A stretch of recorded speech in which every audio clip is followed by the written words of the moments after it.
Persoalan ini kan pernah terjadi di tahun sebelumnya. Oleh karenanya kami juga meyakini bahwa Pak Prabowo Subianto sebagai Presiden Republik Indonesia memiliki strategi dan cara, dan sudah dibicarakan tentu dengan para pembantu-pembantunya, para menterinya, bagaimana menghadapi situasi saat ini.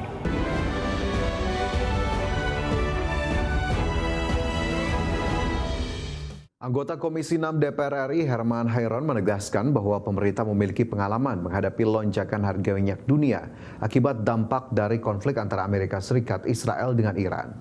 Herman mencontohkan kebijakan yang pernah diambil pada masa Presiden SBY ketika harga minyak internasional melonjak. Ia menilai bahwa pengalaman tersebut menunjukkan bahwa kebijakan energi harus dikelola secara cermat agar tidak terlalu membebani masyarakat. Herman menyebut gejolak harga minyak dunia juga tidak akan mengganggu ketersediaan BBM nasional. Lantaran pemerintah juga telah menyiapkan alternatif pasokan minyak dari negara lain termasuk Amerika Serikat. Persoalan ini kan pernah terjadi di tahun sebelumnya.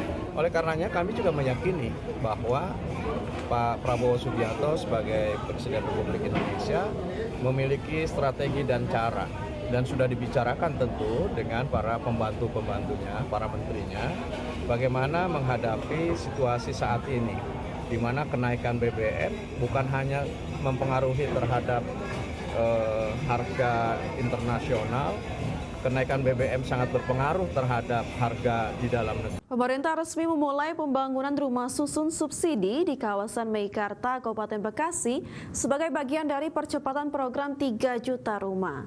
Di atas lahan seluas 30 hektar, proyek ini diperkirakan mampu menghasilkan sekitar 141.000 unit hunian. Pemerintah resmi memulai pembangunan rumah susun subsidi di kawasan Meikarta, Kabupaten Bekasi sebagai bagian dari percepatan program 3 juta rumah. Menteri Perumahan dan Kawasan Permukiman Marwar Sirait menjelaskan, pembangunan secara vertikal menjadi solusi efisiensi lahan yang masif. Di atas lahan seluas 30 hektar, proyek ini diproyeksikan mampu menghasilkan sekitar 141.000 unit hunian.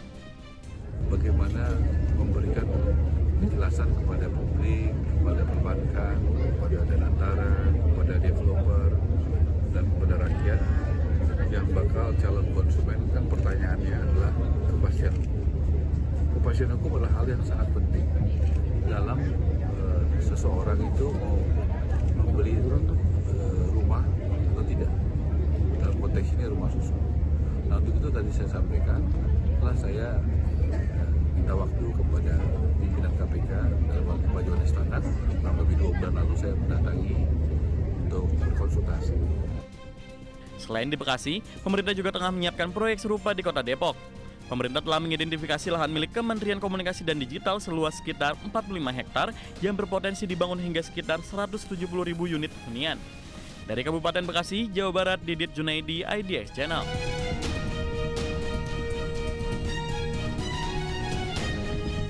Masih bersama kami di Prime Market Highlights, kita ke informasi mancanegara. Sebuah ledakan terjadi di Kedutaan Besar Amerika Serikat di Oslo, Norwegia. Ya, kepolisian sempat menduga ledakan tersebut terkait dengan konflik di Timur Tengah. Sebuah ledakan keras mengguncang kantor Kedutaan Besar Amerika Serikat di Oslo, Norwegia pada Minggu dini hari waktu setempat. Ledakan tersebut menyebabkan kerusakan ringan namun tidak menimbulkan korban jiwa. Ledakan terjadi sekitar pukul 1 dini hari waktu setempat di kompleks kedutaan yang terletak di wilayah barat Oslo. Saksi mata mengatakan ledakan tersebut menimbulkan asap tebal di area pintu masuk bagian konsuler. Kepolisian Norwegia mengatakan insiden tersebut kemungkinan merupakan serangan yang disengaja. Kepolisian juga menyatakan insiden ledakan ini mungkin terkait dengan situasi keamanan global yang sedang memanas akibat konflik di Timur Tengah. Namun demikian, aparat keamanan sedang memburu satu atau beberapa pelaku yang diduga terlibat dalam insiden tersebut dan bekerja sama dengan pihak kedutaan. Pemerintah Norwegia menyatakan sedang berkomunikasi dengan pihak Kedutaan Besar Amerika Serikat terkait insiden tersebut. Menteri Luar Negeri Norwegia Espen Barth Eide mengatakan pemerintah memandang kejadian itu sebagai tindakan yang tidak dapat diterima. Berbagai sumber, IDX Channel.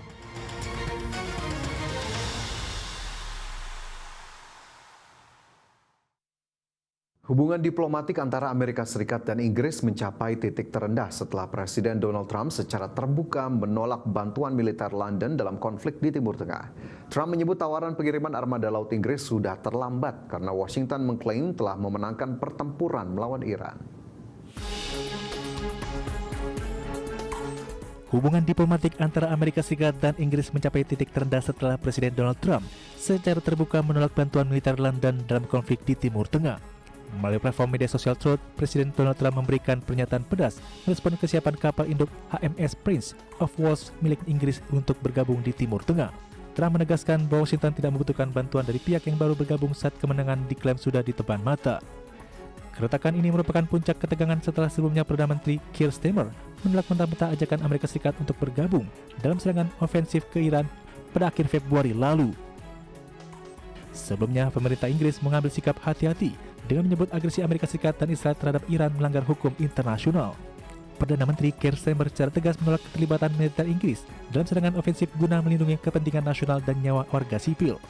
London bahkan sempat melarang penggunaan pangkalan udara RAF di Siprus sebagai basis serangan Amerika Serikat meskipun belakangan mulai melunak dengan mengizinkan penggunaan pangkalan untuk tujuan pertahanan terbatas. Adapun sikap keras Donald Trump muncul di tengah kunjungannya bersama Kanselir Jerman Friedrich Merz di Gedung Putih, di mana Trump berulang kali menyatakan kekecewaan terhadap sikap Inggris. Di sisi lain, jejak pendapat di Inggris menunjukkan mayoritas warga mendukung langkah PM Starmer untuk menjauh dari konflik tersebut. Berbagai sumber untuk ID Action.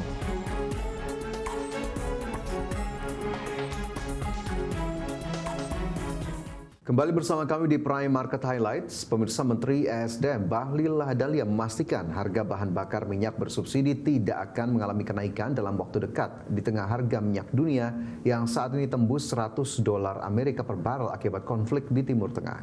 Ya, menurut Bahlil, pihaknya tengah menyiapkan berbagai langkah komprehensif untuk mengantisipasi dampak kenaikan harga minyak tersebut. Salah satunya dengan mempercepat penerapan B50 hingga E20 atau etanol 20%. Tak hanya itu, pemerintah juga fokus pada melakukan konversi kendaraan berbahan motor bensin ke bahan bakar listrik dalam jangka panjang. Bahlil menegaskan hingga saat ini pasokan BBM nasional termasuk yang dipenuhi melalui Pertamina tetap terjaga dengan baik. Tapi sekali lagi saya pastikan agar masyarakat tidak usah merasa gimana menyangkut dengan harga, karena sampai dengan hari raya ini insya Allah nggak ada kenaikan harga BBM untuk subsidi, ya, untuk subsidi. Untuk keandalan pasokannya gimana nih Pak? Kan Pertamina ada pengadaan juga lewat pasar seperti itu. Pasokan nggak ada masalah. Untuk puasa dan hari raya Idul Fitri